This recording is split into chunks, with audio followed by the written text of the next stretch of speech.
जय श्री कृष्ण। मेरी बेटी। माँ, ये क्या है?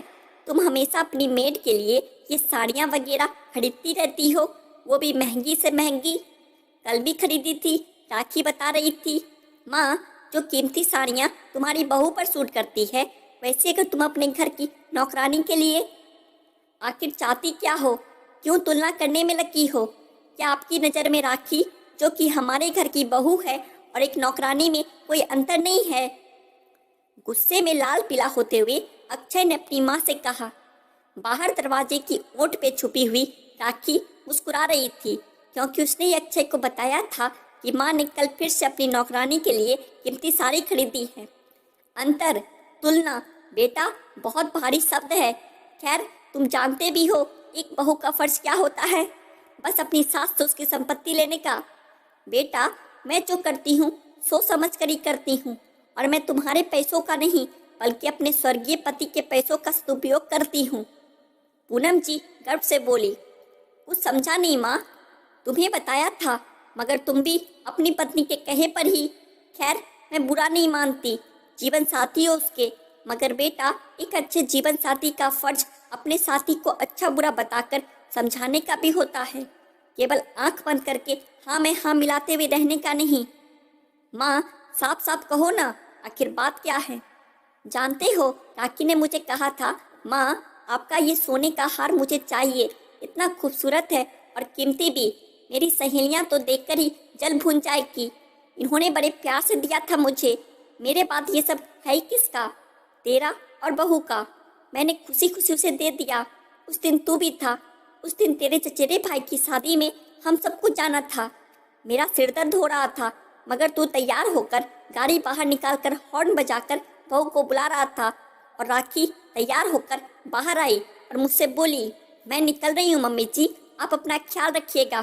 ख्याल? उसे बस अपनी कीमती साड़ी और सोने का हार दिखाने की जल्दी थी। सास की फिक्र होती तो नहीं जाती। अगर इतनी फिक्र थी तो क्या रुककर मेरे सिर को प्यार से सहलाया नहीं जा सकता था? मुझे डॉक्टर के पास पहले लेकर नहीं जाया जा सकता था? मगर नहीं, तुम्हें अपना स्टेटस मेंटेन करना जरूरी था। शादी में दोनों को ही जाना था। मेरी हालत ऐसी नहीं थी कि मैं उठकर खाना बना पाती। जब बहू को कहा कुछ बना कर दे जाओ, तो वह बोली होटल रेस्टोरेंट से ऑर्डर कर लीजिए, और तैयार होकर निकल गई। उस वक्त मेरी आंखों में पानी भराया था। जिस वक्त अपनों का साथ जरूरी हो, उस वक्त बेटे बहू को पार्टी जरूरी लगती है, अपनी माँ नहीं। तभी अपनी काम वाली आई। मैं दरवाजा खोलकर वापस बिस्तर पर आकर लेट गई। अभी बमुश्किल 5 मिनट ही बीते थे कि वह कमरे में आ गई और बोली, आप यहाँ क्यों लेटी हुई है? बाहर आकर बैठिए ना। आपकी हमेशा की तरह मिन मेख निकालने वाली बातें और मुझसे किचकिच करने वाली बातें कीजिए ना। काम में मन लगा रहता है और काम भी अच्छा होता है। अच्छा, तुझे मेरा किचकिच करना बुरा नहीं लगता? नहीं माँ जी, बल्कि मुझे तो बहुत खुशी होती है। मेरी माँ बचपन में मुझे ऐसे ही टोकती थी, और उनकी डांट खाने के लिए मैं अक्सर कुछ ना कुछ गलतियाँ करती रहती थी। बाद में हम माँ बेटी खिलखिला कर हंसती थी। मुझे आप में अपनी माँ की छवि दिखाई देती है। अरे चलिए ना। नहीं, आज नहीं। क्यों, क्या हुआ आपको? वो आज तबीयत खराब है, सर में बहुत दर्द है।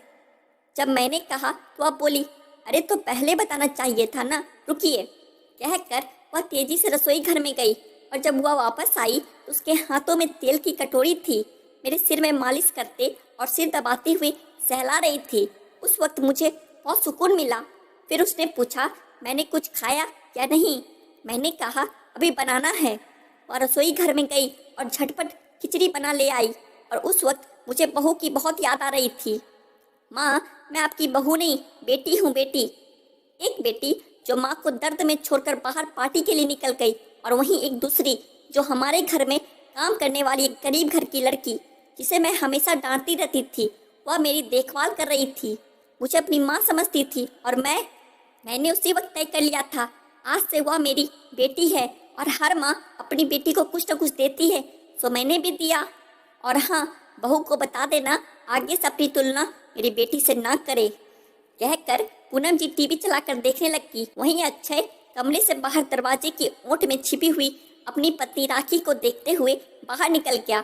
दोनों एक दूसरे को देखकर शर्मिंदगी से यहाँ वहाँ देखते हुए अलग अलग कोने में चले गए। आशा करता हूँ आपको यह छोटी सी कहानी अच्छी लगी होगी। ऐसी और कहानियों के लिए हमारे चैनल को सब्सक्राइब करें। धन्यवाद।